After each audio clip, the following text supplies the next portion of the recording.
네, 오늘 지난 시간에 얘기한 것처럼 오늘 2학기 수학 하 부분을 시작하도록 할게요.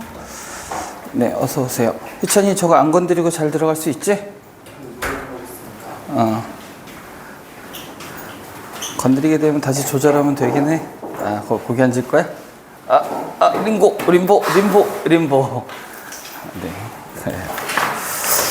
자, 일단은 우리 2학기에 어떤 내용들이 있는지 항상 새 과정을 들어가게 되면 차례를 보는 거죠.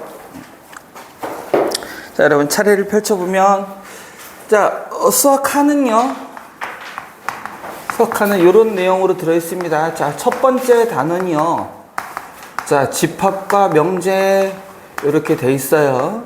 집합과 명제라고 돼 있는데 단순히 어떤 수나 식으로만 어떤 수학적 계산에 집착하는 게 아니라, 그러니까 논리적인 부분에 대한 그 부분을 공부하는 게 바로 이 첫 번째 단원 집합과 명제라는 겁니다. 집합이 뭐다, 명제가 뭐다라는 건 우리가 공부하면서 자세하게 해보도록 하고, 자, 이 부분이 논리에 관한 이야기들이에요. 그래서 첫 번째는 이렇게 하게 되고, 두 번째 단원이 뭐냐면 함수인데, 고1 때까지 배웠던 1차 함수, 2차 함수 이런 것뿐만이 아니라 우리는 이제 식을 좀 확장해서 어떤 거를 배우게 되냐면 유리함수. 유리함수라는 게 뭐냐면 쉽게 말해서 분수꼴로 나타내져 있는 함수라는 거고요. 또 하나는 무리함수. 자, 무리함수라는 건 어떤 겁니까? 루트를 포함하고 있는 함수를 뜻하는 거야. 여러분들 무리함수라고 이렇게 불러요. 그래서 이런 것들에 대해서 함수를 조금 더 확장을 시킬 거고요. 그리고 세 번째 단원에 나오는 게 바로 뭐냐면 순열과 조합인데요. 이 순열과 조합은 중학교 때 배웠던 경우의 수에서부터 확장을 합니다. 그런 경우의 수, 나중에는 이제 여러분이 이게 확률과 통계까지 연결이 될 텐데, 그 경우의 수를 중학교 때 배웠던 것보다 조금은 더 깊이 있게 다양한 형태를 배울 거고, 거기에 새로운 경우의 수를 나타내는 방법, 순열과 조합이라는 게 들어가고, 일단 요게 여러분들 방학 동안에 특강 시간에 일부 진행이 됩니다. 자, 요거 특강 시간에 일부 진행하는 이유는 여러분도 알겠지만 2학기가 굉장히 짧아요. 2학기가 굉장히 짧고, 중간고사 보통 9월 말 정도에 아마 여러분들 볼 건데, 9월 말이면 사실 금방이에요. 이제 한 2달밖에 안 남았죠. 그래서 우리 조금 진도 나가면 중간고사 대비해야 되고, 중간고사 9월 말에 보고 나면 보통 기말고사는 언제 보니? 잘 모르죠. 학교에 따라 틀리겠는데 11월 말이나 12월 초로 볼 거면 진도 나갈 시간이 별로 없어. 시험 보고 또 나면 한 달 정도밖에. 그래서 요거를 여러분들이 좀 해놔야 그 다음에 중간고사는 보통 뭐 유리함수까지 들어가거나 함수의 개념까지 들어가거나 이렇게 들어갈 거거든. 기말고사 범위도 많은데 요거 하기가 좀 빡세요. 그래서 여러분들이 한번 해놔야, 물론 수업 시간에도 다시 하겠지만 해놔야 요때 그 여러분 들었던 거 바탕으로 선생님이 살을 붙이고 조금 더 디테일하고 들어가고 이렇게 된다고요. 그러니까 여러분들 그렇게 생각하면 되고, 자, 다음 주부터는 여러분 방학 시간표로 진행이 되니까 여러분 화요일에 몇 시에 오는 거죠?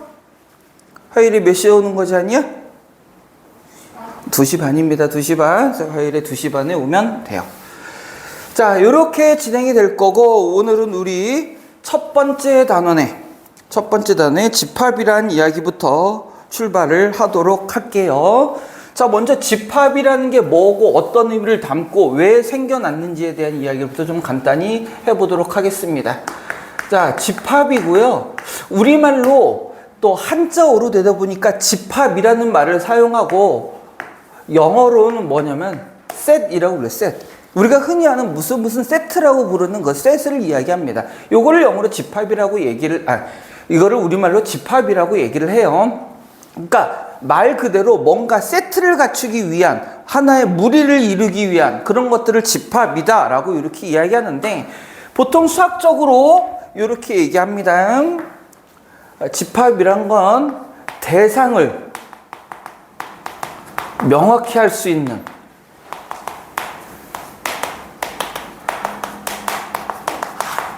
것들의 모임, 이거를 우리는 집합이라고 얘기합니다. 자, 여기서 말하는 명확히가 사실은 굉장히 중요한데요.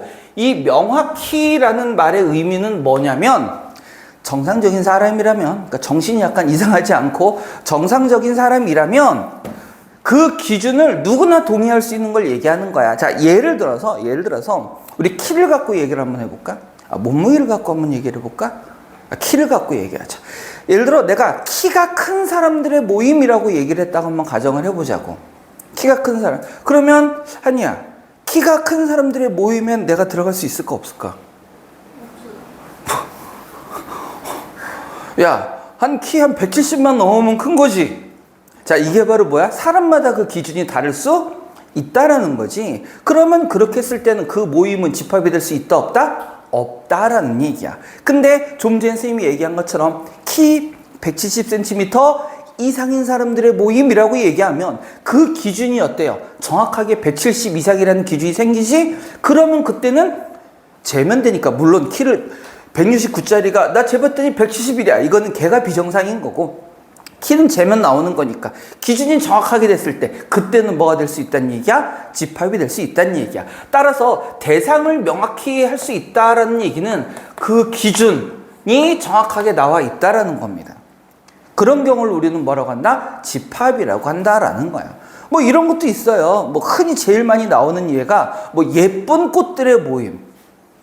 그럼 예쁜 꽃이 도대체 어떤 꽃이냐는 거지. 사람마다 다를 수 있죠. 그런 기준은 안 된다는 얘기야. 다만 이렇게 명확하지 않지만 명확한, 사실은 알고 보면 명확한 게 있어. 어떤 거냐면 이런 거요. 제일 어쩌고 저쩌고, 아니면 최고 어쩌고 저쩌고. 이렇게 됐을 때, 물론 모임이라고 하지만 요놈의 모임에요, 아무것도 들어가지 않을 수도 있고 한 개만 들어갈 수도 있는 겁니다. 그거는 예를 들어 뭐 이렇게 하자. 키가 3m 이상인 사람들의 모임. 그런 사람은 있을까요? 없을까요? 없겠지. 그럼 그때는 한 명도 안 들어갈 수 있지만 그놈 자체는 분명히 집합의 의미는 갖고 있다라는 거예요. 자, 이거를 바꿔서 단순히 키가 큰 사람들의 모임이라고 하면 집합이 되지 않아? 근데 보세요. 우리 반에서 키가 제일 큰 사람들의 모임이라고 얘기하면 제일 큰 사람은 몇 명이에요? 한 명이고, 그거는 키 재보면 제일 큰 사람 한 명 분명히 나오겠지? 그런 경우에는 숫자로 나와 있는 기준이 아니라고 하더라도 그런 경우는 뭐가 될 수 있다? 집합이 될 수 있다라는 얘기야. 이걸 우리는 바로 뭐라고 한다? 집합이라고 한다라는 얘기입니다. 이게 집합의 의미예요. 영어로 뭐라고 한다고? set. 이 집합은요, 이 칸토어라는 사람이 이제 현대 집합론을 창시를 했다라고 얘기하는데, 좀 더 정확히 얘기하면 그 전에 막연하게 흐트러져 있던 집합의 개념을 이렇게 좀 정리했습니다. 그러면서 뭐 집합 사이의 포함관계, 뭐 유한집합, 무한집합 이런 거에 대한 개념을 정립한 사람이에요. 뭐 그렇답니다. 그 정도까지만 여러분 좀 알아두시고요. 자, 용어들 정리 좀 해보겠습니다. 자, 집합이라는 거 용어를 정리했고, 그 다음에 뭐가 있냐면 원소가 있어요. 원소라는 거 뭐냐면, 원소 아는 사람이 있을 텐데, 영어로 하면 엘레멘터. 니네 그 얼마 전에 영화 있었잖아요. 영화 불하고 물하고 막 나온 거. 그 뭐 제목이 뭐였지? 거기서 말하는 그겁니다. 그러니까 그거 원소라고 하고, 이 원소라는 게 바로 뭐냐면 집합을 이루고 있는. 자, 아까 선생님이 집합으로 어떤 기준에 의해서 뭔가를 모았지? 그 집합을 이루는 낱낱의 하나하나 것들, 그거를 우리는 바로 원소라고 이야기를 하는 거야. 자, 이제 선생님 본격적으로 한번 예를 한번 들어볼까요? 예를 한번 들어볼게. 그럼 이렇게 한번 얘기해보자. 10 이하의 소수의 집합. 자, 이것도 수학적으로 기준이 분명하니까 집합이 될 수 있을 거고요. 10 이하의 소수에는 어떤 놈들이 있어요? 2, 3, 5, 7. 이거 말고 소수 또 있나요? 여기서 이거 발음이 소수 이렇게 발음이 됩니다. 소수. 2, 3, 5, 7 요놈들이 바로 10 이하의 소수의 집합이죠. 그럼 여기에 있는 2, 3, 5, 7 이 하나하나의 것, 이걸 바로 뭐라고 한다? 원소라고 이렇게 부른다는 얘기야. 원소라고 부른다. 그러니까 집합은 덩어리고요. 원소는 그 덩어리 안에 있는 하나하나의 놈들을 원소라고 이렇게 부르는 거야. 자, 됐고요. 자, 이제는 뭐를 볼 거냐면 집합의 표현에 대해서 한번 이야기를 하도록 하겠습니다. 자, 단순히 10 이하의 소수의 모임이라고 해서 요렇게 2, 4, 5, 7이란 놈을 가져왔지만 요 놈이 어떤 기준에 의한 집합인지 그냥 수를 나열한 건지 그거를 정확하게 알 수가 없죠. 따라서 집합을 표현하는 방법들이 있는데 집합을 표현하는 방법은 크게 세 가지가 있습니다. 자, 첫 번째는요. 원소 나열법이라는 게 있고요. 두 번째는요. 조건 제시법이라는 게 있고요. 세 번째는요. 벤 다이어그램이라는 방법이 있습니다. 자, 먼저 원소 나열법과 조건 제시법에 공통으로 적용하는 게 있는데 바로 집합 기호라고 부르는 놈입니다. 근데 집합 기호라는 게 별거는 아니고 우리가 그전까지 사용했었던 것 중에 중괄호라고 부르는 거 있죠? 이걸 바로 우리는 집합 기호라고 얘기합니다. 즉, 이 기호 안에 우리가 원하는 원소들을 집어넣으면 그게 바로 집합이 된다는 얘기야. 처음과 끝에 뭐를 표시해요? 집합 기호를 표시합니다. 그래서 원소 나열법과 조건 제시법은 바로 뭐냐면, 자, 요 경우를 얘기할 때 나는 이 10 이하의 소수의 집합을 A라고 하겠다. 그럼 A라는 집합은 어떤 놈? 2, 3, 5, 7로 이루어졌다. 그래서 모든 원소를 컴마를 통해서 구분을 해서 요 중괄호 안에 집어넣었을 때 이렇게 표현하는 걸 바로 뭐라고 한다? 원소 나열법으로 표현합니다. 라고 이렇게 얘기를 해주는 거예요. 자, 그 다음에 조건 제시법은 뭐냐면 말 그대로 요 안에 있는 모든 원소들을 다 쓰는 게 아니라 그 원소를 만족하는 조건, 바로 어떤 거? 그 명확한 기준 있죠? 그거를 적어주는 거야. 똑같은 A라는 집합인데 이 놈이 어떤 놈이라고? 10 이하, 다시요. 놈이 어떤 놈이라고? 10 이하의 소수. 이렇게 표현을 해주면 돼. 그런데 이 안에 들어있는 누군가 원소는 있어야 되니까 여기다가 임의의 문자를 하나 넣어주고, 이거는 표현의 약속이니까요. X는 10의 수, 이렇게 표현을 해줍니다. 그러면 이 A라는 집합에 아까 얘기했던 원소는 누가 원소야? 이 X가 원소인 거야. X가 원소이고 뒤에는 그 X에 대한 조건, 그래서 이 놈을 fx 이렇게 표현하기도 해요. X에 대한 조건이라는 뜻에서 이렇게 X라는 원소가 있고 그 안에 X를 만족하는 조건을 적어주는 경우, 그거를 뭐라고 한다? 조건 제시법이라고 얘기한다. 그러면서 여기에 있는 요 X를요 대표 문자 또는 대표 원소, 이렇게 이야기를 해줘요. 이 조건 제시법에서 조심해야 될 한 가지는 요 놈의 원소는 얘입니다. 얘 뒤에는 설명이야. 그러니까 이 설명으로 무언가를 나타내기는 하지만 원소는 얘가 원소예요. 왜 이렇게 얘기하느냐면은 이렇게 될 수도 있단 말이야. 예를 들어서 A는 이렇게 나올 수도 있어요. A, B. 그리고 A는 2의 배수, B는 3의 배수. 이렇게 표현할 수도 있거든? 그럼 요 집합의 원소는 누가 원소인 거야? A와 B를 곱한 요 놈이 원소인 거야. 2의 배수나 3의 배수가 원소가 아니고 2의 배수와 3의 배수를 곱한 누구? A, B. 요 놈이 원소가 되는 거라고. 그래서 조건제시법은 그걸 좀 조심하시고요.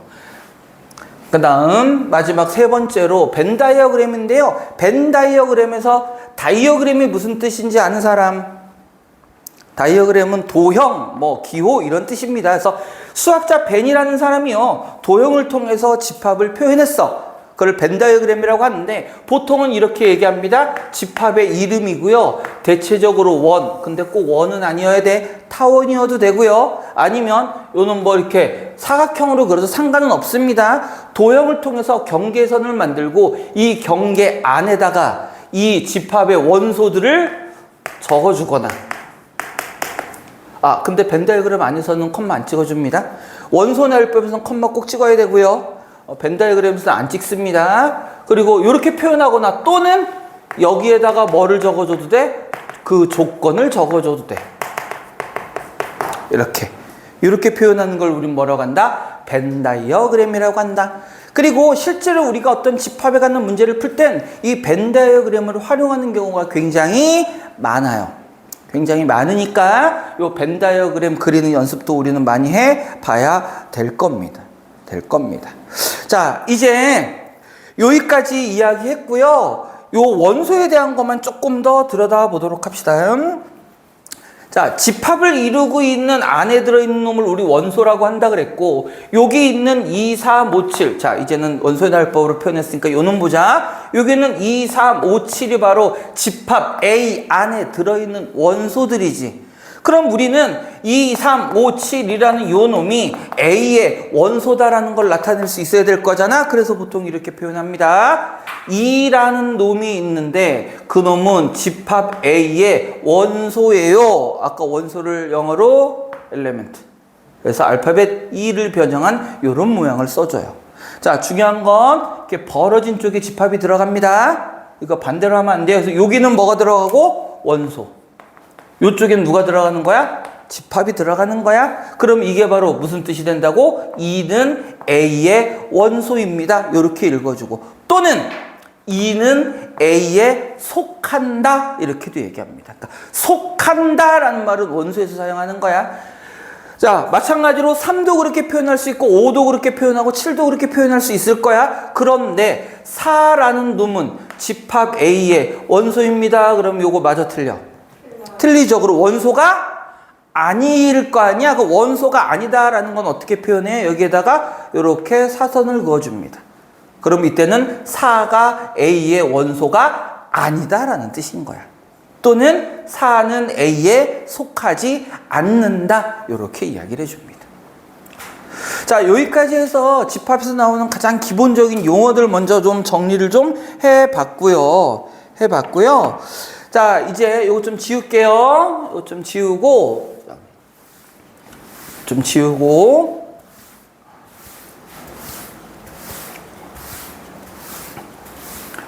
지우고, 자, 이제 집합의 종류에 대한 이야기를 좀 해봅시다. 집합의 종류라고 돼 있지만 이것도 역시 그냥 용어만 구분하면 돼. 자, 두 가지로 생각합니다. 집합의 종류는요, 유한 집합과 무한 집합이야. 아까 선생님이 약간 언급을 했었죠? 자, 유한 집합은 말 그대로 원소의 개수가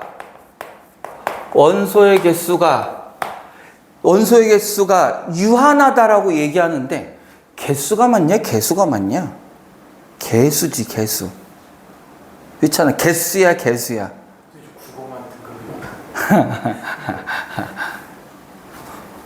원소의 개수가 맞을 거야, 아마. 원소의 개수가 유한계인 거라고 얘기하는데 선생님이 이렇게 표현하겠습니다. 원소의 개수를 셀 수 있는 집합. 셀 수 있다는 얘기는 원소의 개수를 알 수 있다는 말이에요. 실제 하나, 둘, 셋, 넷, 다섯 이게 세겠다는 얘기가 아니라 원소의 개수를 알 수 있다는 얘기입니다. 반대로 무한집합은 원소의 개수를 헤아릴 수 없는 집합. 이거를 바로 우리는 무한집합이라고 이렇게 이야기합니다. 자, 선생님이 이렇게 표현하는 이유는 좀 있으면 알게 될 거예요. 자, 예를 들어 이렇게 하자. 1억 이하의 자연수의 집합. 무지하게 많겠지. 그럼 1억 이하면은 몇 개야, 원소가? 1억 개겠죠. 1억 이하의 자연수니까 1억 개겠지. 아무리 많더라도 헤아릴 수 있으면 그거는 무슨 집합이 된다는 얘기야? 유한집합이 된다는 겁니다. 근데 그냥 선생님이 1억 이하가 아니라 그냥 자연수의 집합이라고 얘기했다고 치자. 자연수의 집합. 수연아, 그럼 자연수 몇 개야? 네, 그래서 그런 집합은 무슨 집합이 되는 거야? 무한집합이 되는 경우입니다. 그래서 유한집합은 아무리 많더라고 해도 원소의 개수를, 왜 글씨 왜 있다고요? 아무리 많더라도 원소의 개수를 헤아릴 수 있기 때문에 어떻게 표현할 수 있냐면, 선생님이 아까 얘기한 1억 같은 경우도 1, 2, 3. 근데 다 쓸 수 없으니까 중간 생략이야. 중간. 그리고 마지막에 얼마? 1억. 이렇게 표현할 수 있다고. 그러니까 많을 때 중간 생략은 가능하지만 처음과 끝은 표현되어 있는 겁니다. 그런데 무한집합, 예를 들어 좀 전에 얘기했던 자연수의 집합 같은 경우에는요, 1, 2, 3 하고 중간 생략이 아니라 그냥 뒤에를 다 생략. 왜? 어디까지 나가는지 알 수 없으니까 이렇게 표현돼요. 그러니까 이 생략하는 부호가 들어가더라도 중간에 들어가 있고 앞뒤에 원소가 나타나 있으면 뭐고? 유한집합이고, 뒤에 땡땡땡 하고 더 이상 뒤에 뭔가 안 나와. 그럼 뭐인 거야? 무한집합인 겁니다. 알겠죠? 공식적인 표현은 이렇게 돼요. 자, 그리고 여기에 한 가지 더 나온 게 있는데 바로 뭐냐면요, 공집합이라는 겁니다. 공집합.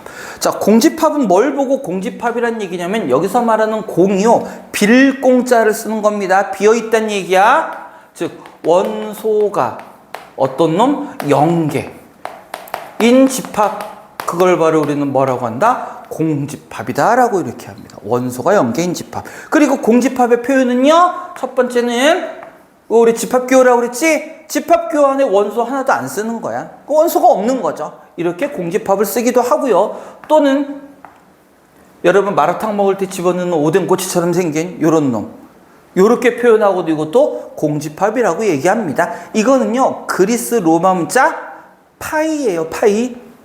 요것도 파이고요, 얘도 파이입니다. 그래서 그리스 로마 문자 파이인데 이걸 우리는 공집합이라고 이렇게 이야기할 거야. 공집합. 자, 공집합은요, 아무런 원소가 없는 집합. 그러니까 이 자체도 무슨 표시야? 집합을 나타내는 표시야. 요것도 요건 무슨 표시야? 공집합을 나타내는 표시야. 근데 주로 요즘은 이건 잘 안 쓰고 요 표현을 주로 많이 사용합니다. 근데 여기서 조심할 거 한 가지. 추의. 만약에 내가 어떤 집합을 요렇게 나타냈다라고 하자. 자, 이건 뭐를 의미하는 걸까요? 이건 뭐를 의미하는 걸까? 자, 공집합은 집합기호 안에 아무것도 없거나 아니면 집합기호 없이 그냥 이렇게 표현하는 겁니다. 근데 집합기호 안에 공집합기호가 썼어. 그럼 얘는 뭘까요? 이때는 얘가 공집합을 나타내는 게 아니라 이 파이라는 요 기호, 파이라는 기호를 원소 한 개로 갖는 집합이 되는 거야. 그러니까 이때는 공집합을 나타내는 게 아니라 원소가 몇 개? 한 개인 집합이라고. 무슨 말인지 이해가 돼요? 이런 거 헷갈리면 안 됩니다. 자, 주의 두 번째. 집합기호가 있습니다. 집합기호 안에 집합기호가 또 있고 이렇게 표현돼 있어. 이렇게 표현돼 있어. 자, 이 경우는 그럼 원소가 몇 개라는 얘기일까요? 원소가 2개가 되는 겁니다. 이 경우에는 바깥에 있는 건 집합기호고 요 안에 있는 건 그냥 요 놈이 한 덩어리예요 라고 묶어준 표시일 뿐인 거야. 그러니까 요거는 집합기호가 아닙니다. 무슨 기호야? 원소를 나타내는 기호인 거야. 아니, 원소를 묶어준 거예요. 따라서 요 집합 안에는 어떤 원소가 있는 거야? 1, 2라는 요 원소가 있는 거고 그 다음 3이라는 원소가 있는 거야. 내가 만약에 왜 이러니? 요 집합을요, 집합 B라고 한다면 요 1, 2라는 놈은 집합 B에 뭐가 되는 거라고? 원소가 되는 거라고. 3도 역시 뭐가 되는 거라고? 원소가 되는 거라고. 자, 그럼 여기서 요 경우에 1은 B의 원소입니다. 그럼 이거 맞을까 틀릴까? 그건 틀린 거예요. 요 놈은 한 묶음입니다. 항상. 따라서 이때는 원소가 아닌 거예요. 요런 나타내는, 그러니까 이 집합 개념 자체가 쉽거든? 그래서 물어보면 선생님들 중에 집합이 쉬워 막 이렇게 얘기하는 사람이 있어. 근데 나는 개인적으로 생각이 달라요. 집합의 개념은 별로 어렵지 않아. 그러니까 개념이 어렵지 않으면 문제를 어렵게 낸다고. 복잡한 논리 집어넣어서 문제를 어렵게 나온다고. 집합이 그렇고 만만하게 보지 마세요, 여러분들. 자, 그래서 1은 B의 원소가 아니다. 이렇게 나타내줘야 되고, 이게 한 덩어리가 바로 뭐가 되더라? 원소가 되더라. 자, 그런데, 자, 이제 여기서 중요한 거 한 가지 들어갑니다. 아까 쌤이 집합의 종류는 유한집합과 무한집합이라고 얘기했죠. 어떤 선생님들은 잘못 설명하는 선생님들이 있어. 집합의 종류를 유한집합, 무한집합, 공집합 3개다라고 설명하는 선생님이 있는데 잘못된 겁니다. 왜냐면 공집합, 자, 원소가 몇 개입니까? 원소 0개. 원소의 개수를 알아 몰라? 알죠. 0개라는 거 아는 거잖아. 따라서 공집합은 어디에 포함돼요? 공집합은 유한집합입니다. 공집합은 유한집합이에요. 이거 조심하세요. 공집합은 뭐라고? 유한집합이에요. 그래서 집합은 원소의 개수에 따라서 유한집합과 무한집합으로 구분하고, 공집합, 원소가 0개인 공집합은 어디에 포함된다? 유한집합에 포함이 되는 거야. 그러니까 분류가 3개가 아니야. 분류는 2가지고요. 공집합은 유한집합 안에 들어가는 거야. 무슨 말인지 알겠죠? 네, 요렇게 기억을 해 놉시다.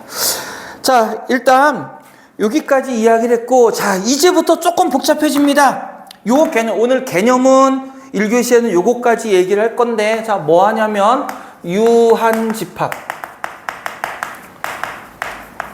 의 원소의 개수에 대한 얘기야. 유한집합의 원소의 개수. 네? 그냥 집합의 원소의 개수가 아니라, 유한집합의 원소의 개수라고 한 이유가 바로 뭐야? 무한집합은 원소의 개수를 알 수 있다, 없다? 없으니까 개수를 논하는 게 의미가 없어지잖아. 그래서 뭐를 갖고 얘기하겠다는 거예요? 유한집합만 갖고 원소의 개수를 얘기하겠다는 거야. 우리나라 드라마, 여러분 넷플릭스 보는 사람? 넷플릭스인지 선생님이 웨이브인지 잘 기억이 안 나는데, 미국 드라마, 지금 꽤 오래된 드라마예요. 같은 제목인데 선생님이 내용은 안 봐서 우리나라 드라마 똑같은 거 보는데, 그 중에 뭐가 있냐면 넘버스라는 드라마가 있어. 혹시 아는 사람? 모르면 맙시다. 자, 그래서 유한집합의 원소의 개수는 그 헤아린다 또는 수로 계산한다는 뜻의 넘버스의 n자를 따서 n으로 개수를 나타내 주고요. 요 괄호 안에 누가 들어가냐면 집합이 들어갑니다. 여기서 말하는 집합이 들어간다라는 얘기는 집합을 나타내는 문자가 들어갈 수도 있고, 이거 좀 이따 선생님이 설명할게요. 문자가 들어갈 수도, 아까 지웠구나. 들어갈 수도 있고, 아니면 이 안에 집합을 통째로 집어 넣을 수도 있어요. 그러면 이게 바로 뭐를 뜻하는 거야? 요놈이 집합 A의 원소의 개수를 나타내요. 자, 여기서 또 여러분이 기억해야 될 포인트. NA 자체가 뭐를 뜻한다고? 집합의 원소의 개수를 뜻한다고. 자, 다시. 예를 들어서 여기 있는 거 똑같이 얘기할게요. 요렇게 썼어. 그러면 NA는 뭐를 물어보는 거야? 요 집합 A의 원소의 개수를 나타내는 거니까 요 놈은 뭐라고 표현해야 되냐면 3이라고 표현되는 거야. 원소 몇 개? 3개니까 3이라고 표현되는 거야. 즉, 이 NA 자체가 뭐처럼 쓰인다는 얘기? 하나의 상수처럼 사용이 돼야 된다는 뜻이야. 무슨 말인지 이해가 돼요? 예를 들어서, 자, 읽어봅시다. 이런 거 헷갈리면 안 돼요. 그럼 이렇게 썼어. 이렇게 썼어. 자, 이거는 그러면 뭐라고 얘기해줘야 된다는 뜻이야? 1이라고 표현해줘야 된다는 얘기야.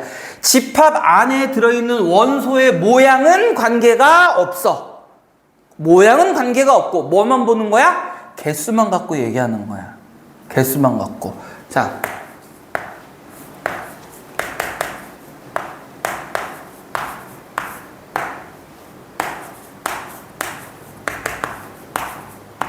이거는 뭐가 될까요? 이거는 뭐가 될까? 이거는 1입니다. 혹시라도 나중에 우리가 집합에서 차집합이라는 걸 배우게 되지만 나중에 얘기하고, 여기는 1, 2, 3이라는 원소가 들어있으니까 3이라는 숫자가 되는 거고, 여기는 1, 2라는 원소가 들어있으니까 2라는 숫자가 되죠? 3 빼기 2에서 1이 됩니다. 집합 1, 2, 3에서 원소의 개수에서 1, 2를 뺀다고 하면 1, 2 빼고 3이니까 얘 3이요 이렇게 쓰는 게 아니란 얘기야. 다시 한번 얘기하자면 원소의 모양과는 아무런 상관이 없고요. 뭐만 보는 거라고? 개수만 보는 거라고. 그러니까 이 자체가 뭐야? 하나의 상수인 거야. 자, 헷갈리는 두 가지 정도만 다시 볼게요. 자, 얘는 뭘까? 0. 뭘 뜻해? 공집합의 원소의 개수. 얘는요? 1. 아까 얘기했잖아. 이렇게 표현하는 건 뭐야? 요 원소를 갖고 있는 집합이라고. 이때는 더 이상 공집합을 나타내는 게 아니란 얘기야. 이해됐어? 여기까지? 자, 여기까지 해서 원소의 개수에 대한 이야기까지 해 봤습니다. 자, 요렇게 표현한 거, 요 정도까지만 가지고 우리 간단히 문제들 한번 살펴볼게요. 오늘은 웬만하면 첫 번째 단어는 3시간짜리니까 그냥 다 끝내보려고 해요. 쉽지 않을 수도 있습니다. 유형이 몇 개지? 유형 몇 개는 정확히 기억이 안 나는데. 웬만하면 오늘 한번 끝내보겠습니다. 여기 많이 어렵지 않으니까. 그래도 물론 고난도 문제에서는 여러 가지, 그러니까 집합이 어려운 이유가 뭐냐면, 쉬운 문제는 당연히 쉬워요. 근데 어려운 문제일 때 단순히 집합을 가지고 문제를 내는 게 아니라 그 집합 문제를 알기 위해서 여러 가지 수학적 개념이 필요한 경우가 많아요. 그래서 어려운 거야. 논리도 필요하고 뭐 정스러움도 필요하고 이런 경우들이 있어. 자, 그때는 맞춰서 선생님이 설명을 해줄 거고요. 자, 우리 10쪽 봅시다. 10쪽 볼게요. 첫 번째 9번 문제. 자, 이런 건 빨리빨리 가자. 다음 중 집합인 것은 그랬어. 1번 유명한 음악가의 모임. 집합일까 아닐까? 집합이 아닙니다. 유명한 게 어디까지 유명한 거야? 알 수가 없죠. 2번 영어를 잘하는 사람들의 모임. 역시 아니고요. 작은 자연수의 모임. 아니고요. 0에 가까운 수의 모임. 아니고요. 5번 1 이상 2 이하인 수의 모임. 1 이상 2 이하인 수의 모임. 자, 여기서 말하는 특별한 조건이 없이 그냥 수라고 돼 있지? 그럼 요거는 어떤 수를 의미하는 걸까? 실수 얘기하는 겁니다. 실수. 1 이상 2 이하인 실수. 물론 개수는 무한계야. 실수 1과 2 사이 실수는 무수히 많습니다. 하지만 기준은 명확하잖아. 누군가 어떤 수를 얘기했는데 얘가 1과 2 이하에 들어있는지 안 들어있는지 모두 얘기할 수 있죠? 그런 경우면 얘는 뭐가 된다는 얘기야? 집합이 된다라는 얘기입니다. 자, 이렇게 해서 넘어가고요. 이거 후닥후닥 넘어갑니다. 자, 두 번째 15번으로 갈게요. 24의 양의 약수의 집합을 A라고 할 때 양의 약수? 선생님 그럼 음의 약수도 있어요? 우리가 약수 배수를 정수까지도 확장을 할 수 있습니다. 나중에 필요에 따라서는 늘 할 거예요. 근데 일단 양의 약수라고 하면 자연수 범위에서만 생각하겠습니다 라는 뜻이야. 24의 양의 약수의 집합을 A라고 한다. 그러면 일단 A라는 놈부터 우리 찾아놓고 출발할까? 24의 양의 약수니까 자, 원소의 날법으로 해볼게요. 24의 양의 약수 1, 2, 3, 4, 6, 8, 12, 24까지가 24의 양의 약수일 거야. 됐습니까? 자, 이렇게 놓고 자, 보기에서 옳은 것만을 골라라 그랬어. 기억! 1은 A의 원소가 아니다라고 돼 있죠? 맞아 틀려? 틀리죠. 원소 이다가 돼야 되잖아. 그죠? 니은 2는 A의 원소이다. 맞고요. 5는 A의 원소가 아니다. 맞죠? 9는 A의 원소이다. 틀리고요. 16은 A의 원소이다. 틀리고요. 24는 A의 원소이다. 맞네요. 그래서 옳은 것은 니은, 디귿, 비읍. 자, 이 개념은 쉽죠? 여기 빨리 할 수 있습니다. 자, 집합의 뒷부분이 조금 복잡해요. 이 앞부분 쉽습니다. 21번. 다음 벤 다이어그램으로 나타낸 집합 A를 조건제시법으로 표현했대요. 1, 2, 3, 4, 6, 12. 물론 같은 원소들을 보고 조건은 여러 가지로 나타낼 수 있어. 근데 맞기만 하면 돼. 기준만 정확히 맞기만 하면 돼. 근데 1, 2, 3, 4, 6, 12는 딱 보이네. 어떤 숫자들 모아놓은 것 같아요? 12의 약수들이겠죠? 따라서 옳은 조건제시법 몇 번일까요? 3번. 이제 여기 쉽지? 슉슉 넘어갑니다. 27번. 다음 중 유한집합인 것은 그랬어. 자, 유한집합 원소의 개수를 알 수 있어야 되고 공집합도 유한집합이라고 했습니다. 자, 1번 1, 3, 5, 7, 9 땡땡땡 뒤에 땡땡땡 있을 땐 뭐를 나타내는 거라고? 무한집합 나타내는 거라고 얘기했죠. 그 다음에 2번 x는 7보다 큰 홀수 역시 무한집합이고요. x는 5보다 큰 3의 배수 역시 무한집합이죠. 그 다음 4번 x제곱이 4보다 작은 정수입니다. 실수 아니고 얘가 바로 유한집합이죠. 제곱해서 4보다 작은 정수 뭐 있어요? 마이너스 1, 0, 1 3개인 집합이고요. 5번 x는 2n 플러스 1, n은 자연수 n 자체가 무한집합이지. 그럼 n에 들어갈 수 있는 게 무한계죠? 그럼 이 원소 자체 x도 무한계가 만들어지겠지. 따라서 무한집합입니다. 아이고 숨차.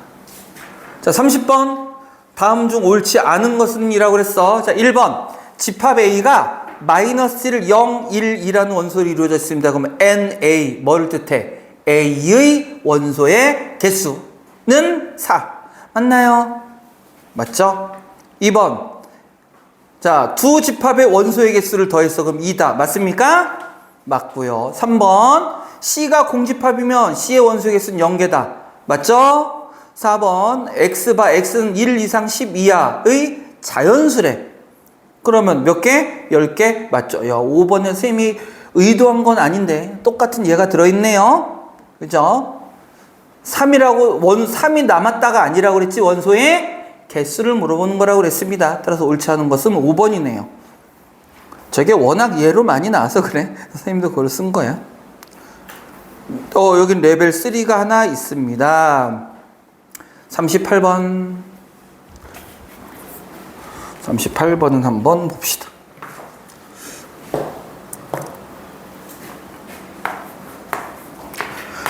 자, 자연수 K에 대해서, 자, K가 자연수래요. 선생님 앞으로 이런 표현 많이 쓸 겁니다. K가 자연수니까, K가 자연수를 보통 알파벳 대문자 N으로 이렇게 많이 표현해줘요. 그럼 이게, 우리 이제 집합의 원소라는 거 배웠으니까, K가 자연수 집합의 원소다, 자연수다라는 뜻인 거야.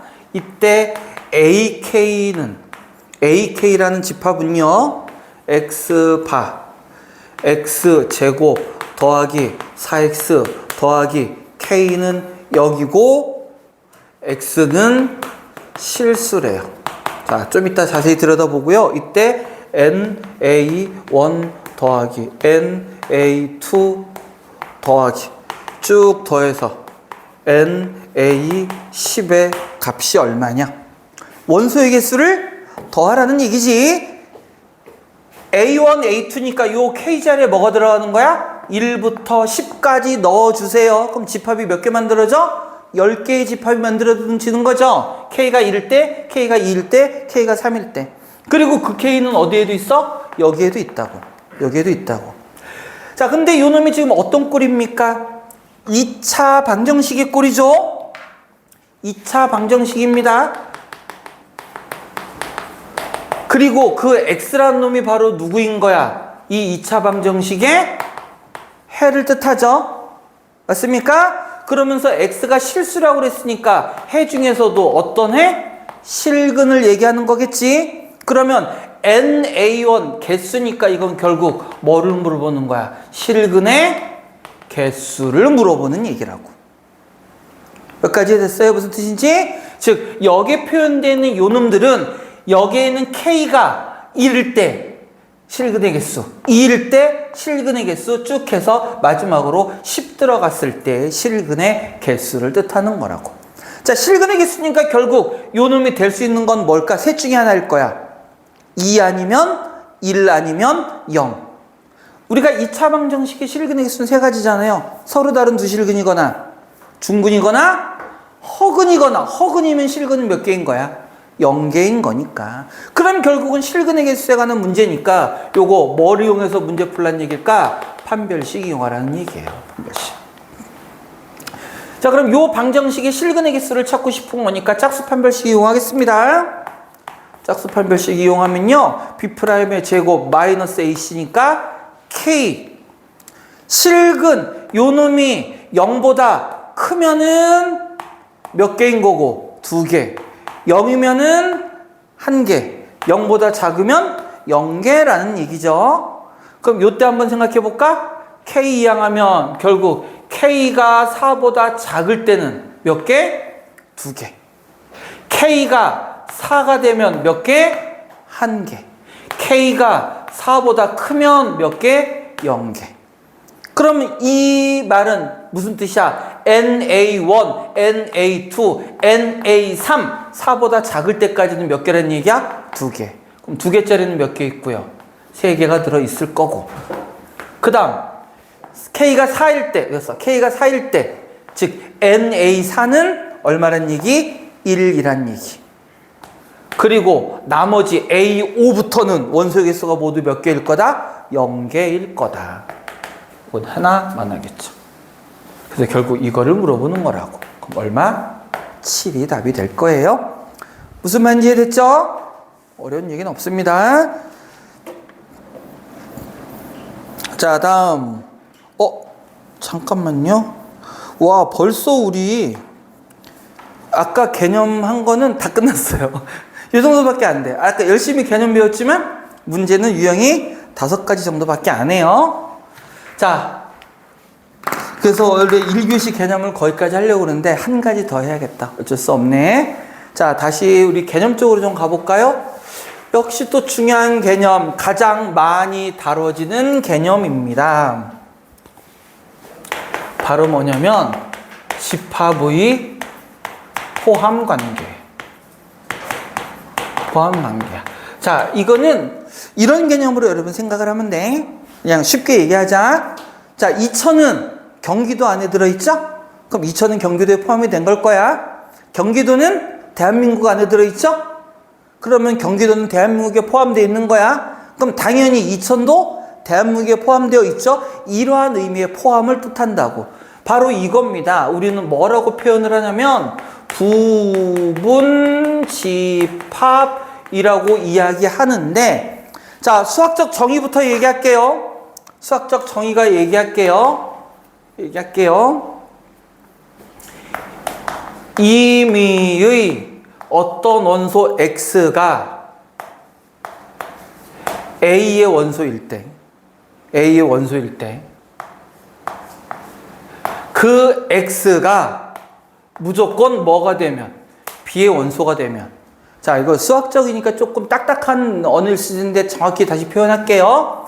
a에 있는 뭐가, 모든 원소가 어디에도 있어?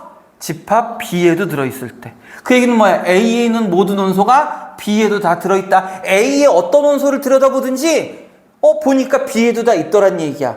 그 얘기는 B에는 얘 말고 다른 원소도 있을 수 있다는 얘기고, 다른 원소는 없을 수도 있다는 얘기예요. 이렇게 됐을 때 우리는 집합 A는 집합 B의 뭐라고 불러요?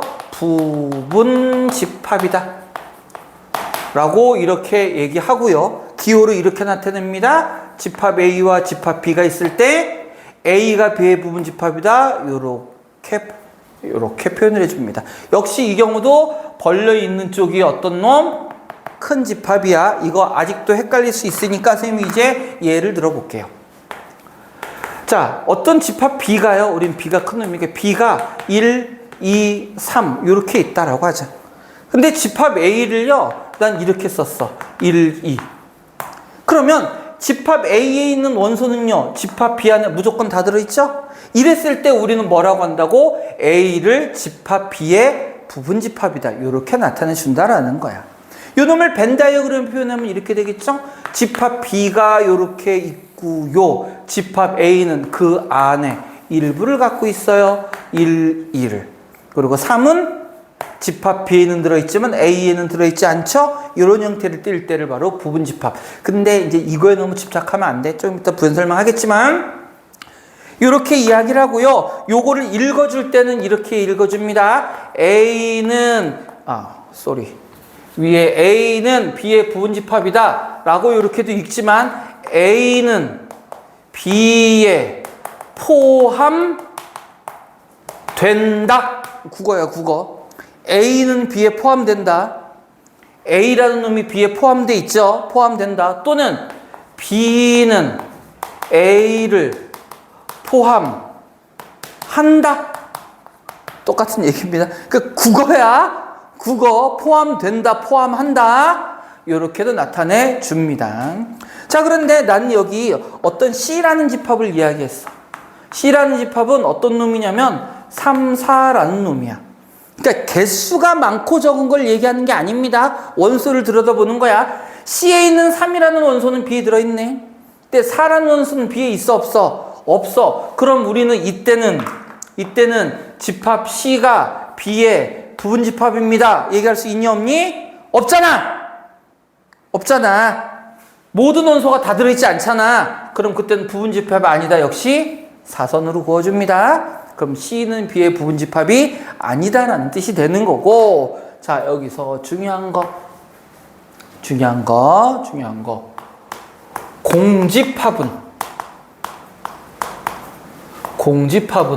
모든 집합의 부분집합이에요. 공집합은 모든 집합의 부분집합입니다. 공집합은 어차피 원소가 없잖아. 그죠? 비어 있단 말이야. 그러니까 어느 집합이든지 다 부분 집합이다라고 우리는 이건 약속을 해 놓은 거예요. 약속을 해 놓은 거야.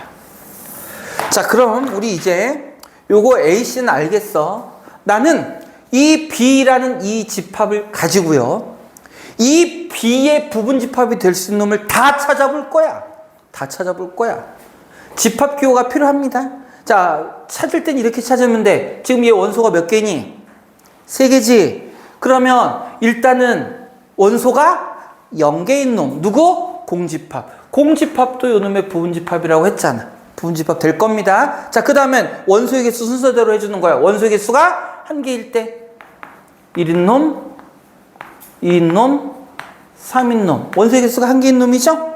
그 다음 원소의 개수가 2개인 집합. 1, 2, 2, 3, 1, 3. 됐죠? 그 다음에 조심할 거. 원소의 개수가 3개인 놈. 요 놈은 사실은 이 집합 자체지.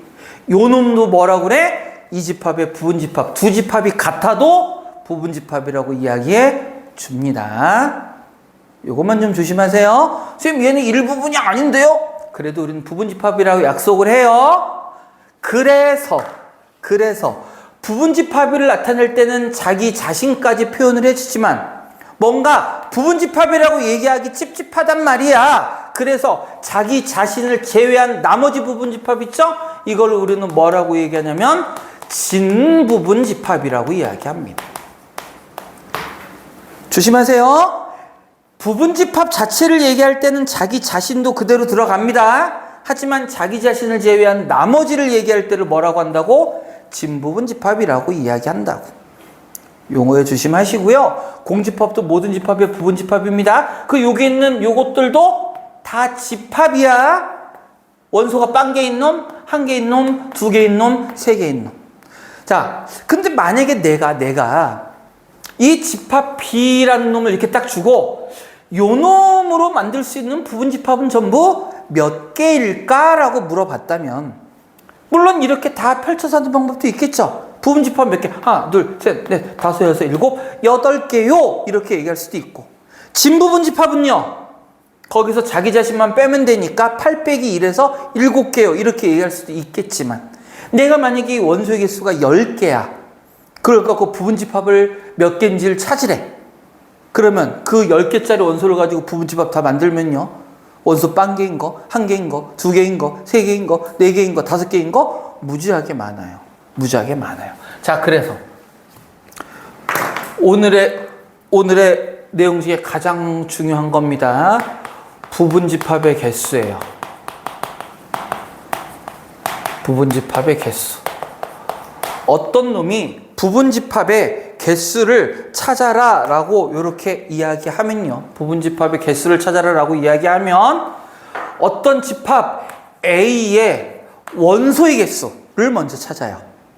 원소의 개수 자체를 n이라고 표현할 때, 자, 여기에서 앞에 표현한 n은 집합 A의 원소의 개수를 뜻하는 거고, 요 n은 그렇게 해서 나온 어떤 숫자를 얘기하는 거야. 요 놈일 때 집합 A의 부분집합의 개수는요, 결론부터 얘기합니다. 뭐가 되냐면 2의 n제곱개가 부분집합의 개수가 돼요. 자, 요 놈 원소 몇 개였어? 3개. 그러면 얘의 부분집합의 개수는 몇 개? 2의 세제곱 몇 개? 8개.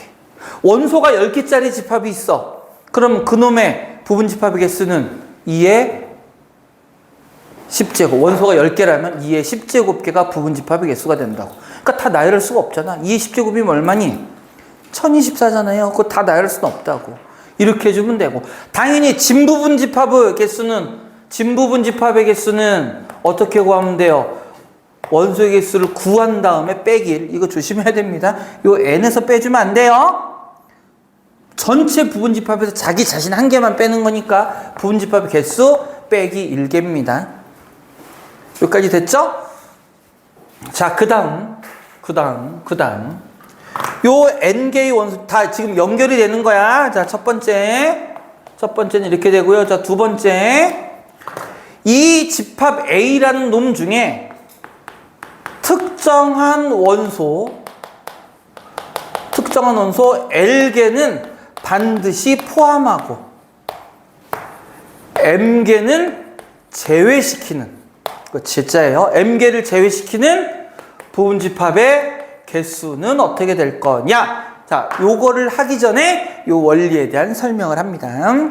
자, 이거를 뭐 배중률 또는 포함 배제의 원리 이런 식으로도 설명을 하는데, 예를 갖고 선생님이 설명을 해볼게요. 얘를 갖고 난 부분집합을 만들 거야. 부분집합을 만들 거야. 그럼 어떻게 만드는 거냐면, 자, 나 지금부터 부분집합을 만들 겁니다. 근데 여기 있는 원소들로 만들 거니까 여기 있는 원소들한테 물어보는 거야.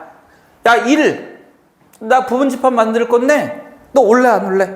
물어보는 거죠. 그럼 1은 이 부분집합에 들어갈 수도 있고 들어가지 않을 수도 있는 거죠. 1 자체가 선택할 수 있는 방법이 몇 가지가 있는 거야? 2가지가 있는 거라고. 같은 원리로 2도 역시 2가지가 있고요. 3도 역시 2가지가 있겠죠? 근데 1과 2와 3은 각각이 선택하니까 얘가 들어가고 안 들어가고에 대해서 2도 들어가고 안 들어가고가 있으니까 이 놈들을 다 어떻게 줘야 돼? 곱하는 경우가 생긴다. 곱하는 경우. 그래서 결국은 하나하나의 원소가 몇 가지 경우가 있으니까 2가지 경우가 있으니까 그 놈들을 다 곱하면 2를 몇 번 곱해? 얘는 3번. 원소가 10개가 있으면 2를 몇 번 곱한다고? 10번. n개가 있으면 2의 n제곱이 된다는 얘기야. 이해됐어요? 이걸 이해하면 이거는 사실은 찾을 수도 있어. 자, 특정한 원소의 L개를 포함하거나 M개를 제외하면 2의 거듭적으로 표현된 이유가 뭐야? 들어갈 수도 있고 안 들어갈 수도 있으니까 2가지가 되기 때문이잖아. 근데 어떤 놈을 특정하게 포함하거나 제외시키면 얘나 얘는 2가지가 되는 거야, 안 되는 거야? 그냥 1가지가 돼버리는 거잖아. 포함하는 거, 제외되는 거. 얘들은 2가지가 될 수 없지. 그럼 요 놈은 2를 곱해, 안 곱해? 안 곱하니까 전체 2의 원소의 개수 n개에서 반드시 포함되는 것도 빼주고 제외되는 것도 빼주는 거예요. 지수에서 빼주는 겁니다. 얘는 왜? 선택을 못한다고. 너 1은 안 돼. 너 무조건 들어와. 그럼 1은 선택권이 없죠. 그럼 얘의 선택권은 지워져 버리는 거야. 그러니까 2의 3제곱에서 2의 2제곱으로 바뀌어버린다고. 원소의 개수만큼을 빼주는 거다라는 얘기예요.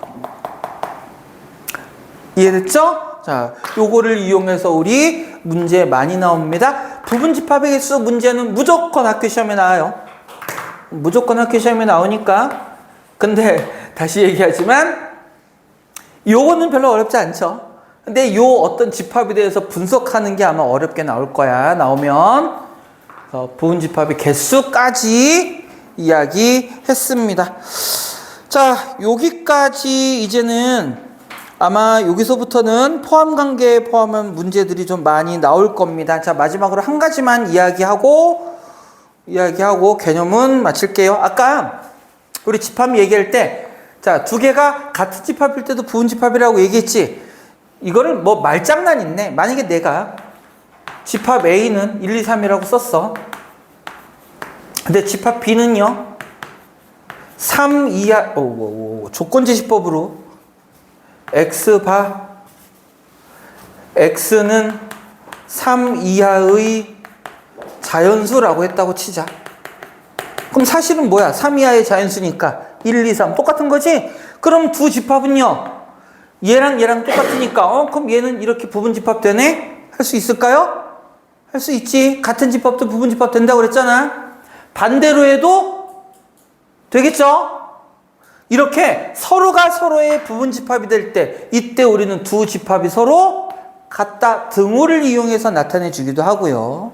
요 놈을 우리는 집합이 서로 같다 그래서 두 집합이 상등이다. 서로 같다. 서로 상이 같을 등자 상등이다. 이렇게도 표현을 해줍니다.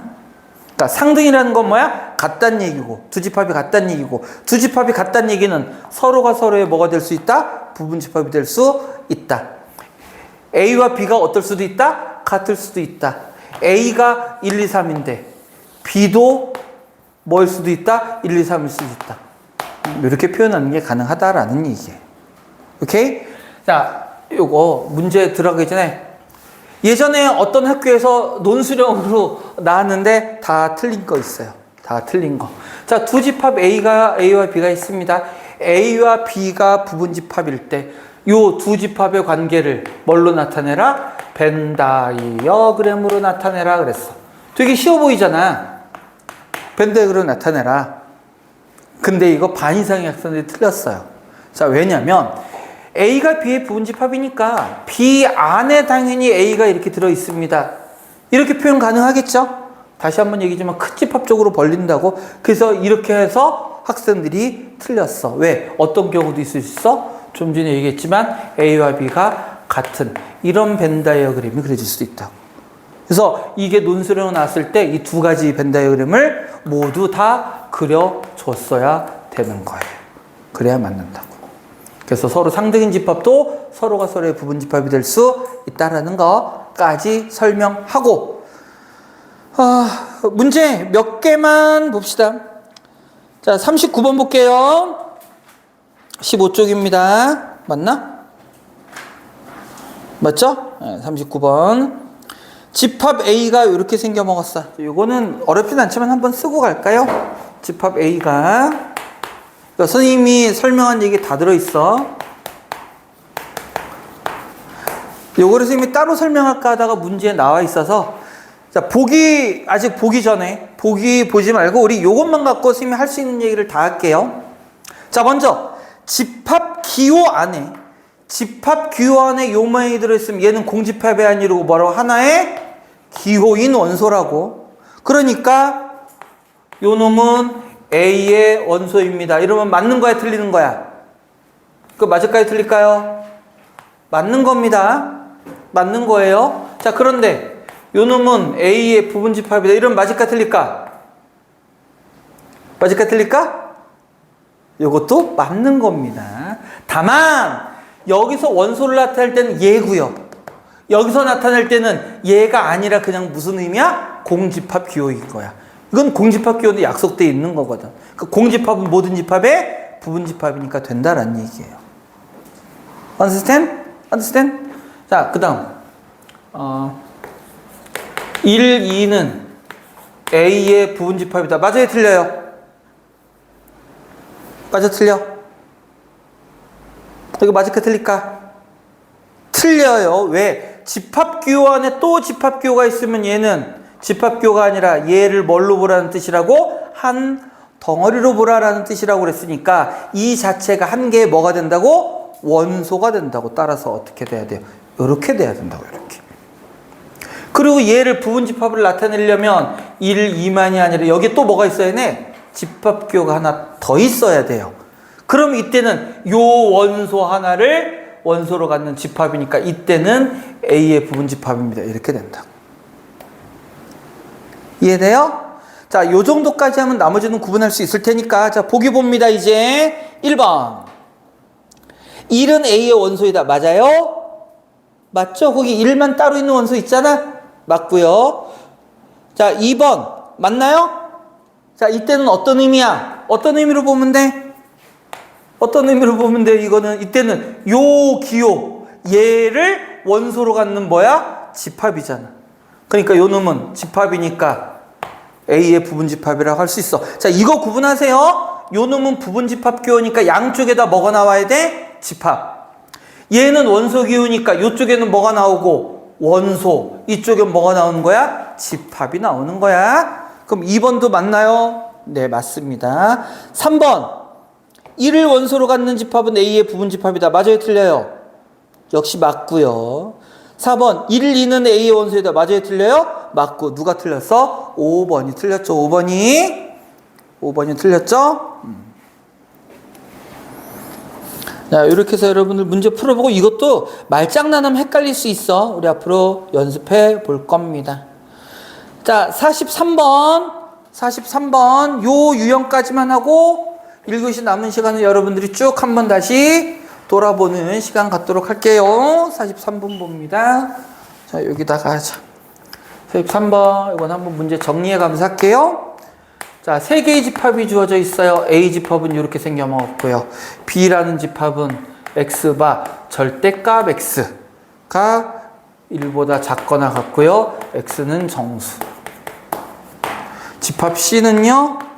x바 x제곱 마이너스 1은 0. 요 사이에 포함관계를 나타내 주세요. 그래서 포함관계를 나타내 주세요. 자, 뭐 요거는 더 이상 살펴볼 게 없고요. 자, 집합 B를 한번 볼까요? 선생님이 계속해서 얘기하지. 조건제시법으로 나타냈을 때 원소는 누가 원소라고 요 앞에 있는 얘가 원소고 뒤에 있는 그거에 대한 설명입니다. 그래서 x는 정수라고 했다고 정수를 다 쓰라는 게 아니라 정수 중에 이러한 조건을 만족하는 x. 절대값이 1보다 작거나 같은 정수니까 결국 뭐가 되겠어요? 마이너스 1, 0, 1. 요런 집합이 된다라는 거겠죠? 오케이? 그 다음 x제곱 마이너스 1은 0이래요. x제곱 마이너스 1은 0이면 x는 요 놈을 만족하는 이 방정식을 만족하는 x니까 이 방정식의 근을 얘기하는 걸 거야. 그리고 x는 뭐가 돼요? 플러스 마이너스 1이 되네요. 그러면 이 세 개의 집합 A, B, C 중에 누가 제일 큰 집합이 될까요? B가 제일 큰 집합이 되고 얘가 제일 작은 집합이 되겠네. 여기에 있는 원소는 여기 들어있고요. 요 원소는 전부 여기 들어있으니까 A가 제일 작고 그놈이 누구? C의 부분집합. 그놈이 다시 누구의 부분집합? B의 부분집합이 되는 이러한 포함관계가 만들어지겠죠. 이러한 포함관계가 만들어질 겁니다.